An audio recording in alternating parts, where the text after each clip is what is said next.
নমস্কার, আমি পল্লবী। আমার নতুন একটি ব্লগে সবাইকে স্বাগত। খাতা বা কাগজ আমাদের জীবনে কতটা গুরুত্বপূর্ণ সবাই তোমরা জানো, কিন্তু সেই সাদা কাগজ থেকে কিভাবে খাতা হচ্ছে সেটার পুরো ভিডিও আমি আজ তোমাদের সামনে তুলে ধরলাম। তো এই হলো রুল মেশিন, মানে সাদা খাতার ওপর যে রুলটা হয়। এখানে সব রকমেরই রুল হয়, প্র্যাকটিক্যাল কপি থেকে ম্যাথ কপি, 4 লাইন কপি, সব রকমের রুল হয়। আর পুরো ভিডিওটা কিন্তু তোমরা দেখো, স্কিপ করবে না, কারণ আমি এখানে মাঝে মাঝে প্রচুর ডিটেলস তোমাদের জানিয়ে দেব। আর এই মেশিনটি হচ্ছে পিন আপ, মানে খাতাটা হওয়ার পর, রুল হওয়ার পর যেটা পিন হয়, তারপরে কভার পড়ে, আর কভারের পরে কাটিং হয়। এই হলো সেই কাটিং মেশিন। এখানে খাতাগুলো কভার হয়ে আসার পর সাইজ অনুযায়ী কাটিং হয়, ছোট, মিডিয়াম, বড়, যেমন যেমন অর্ডার থাকে সেই মতো কাটিং হয়। কাটিং হওয়ার পর যে এক্সট্রা থাকে সেই কুচোগুলো মেশিনের নিচে চলে যায়। আর এই মেশিন খুবই জোরে তো ঘোরেই, কারণ নাহলে কাটিং তো হবে না। আর এর সামনে দাঁড়ানোটাই প্রায় দুষ্কর, কারণ এত জোরে ঘুরছিল তো ভয় লাগছিল। দূর থেকেই ভিডিওটা তার জন্য করেছিলাম। একটু প্রেশার তো লাগেই কাটিং করতে, কারণ অনেকটা দিস্তা বা এইরকম খাতা ঢোকে, তার উপর এটা কাটিং হয়।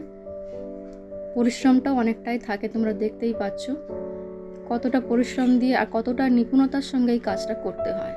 কারণ সাইজের একটু এদিক ওদিক হয়ে গেলেই না, তখন কিন্তু খাতাটা দেখতে যেমন তেমন খারাপ তো লাগেই, সেই খাতাটা আর বাজারে চলে না। সেটা তো তোমরা সবাই জানো, যারা খাতা এরকম কেনো তারা তো জানোই। তো এখানে এরকম কভার খাতা ছাড়াও এমনি লুজ শিট বা দিস্তে খাতাও পাওয়া যায়।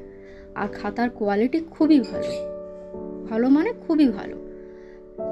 তো এখানে আমি একটুখানি ক্লোজ তোমাদের দেখালাম কীভাবে কাটিং হচ্ছে। এই ব্লেড কিন্তু খুব ধারালো, সাংঘাতিক ধারালো, তাই একটু বুঝে শুনে সতর্ক হয়েই কাজটা করতে হয়।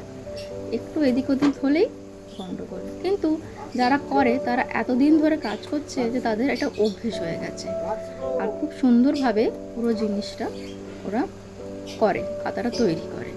তো তোমাদের যদি কোনোরকম কোনো এনকোয়ারি থাকে, আমি ফোন নম্বর ডেসক্রিপশন বক্সে দিয়ে দেবো, তোমরা ফোন করতে পারো। তো দেখতেই পেলে কি সুন্দর স্মুথলি খাতাটা কাটিং হলো। তবে মানে এখান থেকে দেখে যতটা মনে হচ্ছে না, কাজটা ততটা সহজ নয়, কিন্তু যথেষ্ট পরিশ্রম লাগে। তো এইভাবে কাটিং হওয়ার পর তারপরে যার যেমন অর্ডার থাকে তাকে সেরকম দেওয়া হয়। তো আজকে আমি এই ভিডিওটি চেষ্টা করলাম একটু অন্যরকমভাবে তোমাদের কাছে তুলে ধরার। আশা করি ভালো লাগবে। যদি ভালো লাগে ভিডিওটি তো কমেন্ট করে জানিও, আর আমার ভিডিওটিকে লাইক করো, চ্যানেলটিকে সাবস্ক্রাইব করো, আর পারলে ভিডিওটি প্রচুর পরিমাণে শেয়ার করো। সবাই সুস্থ থেকো, ভালো থেকো, টাটা।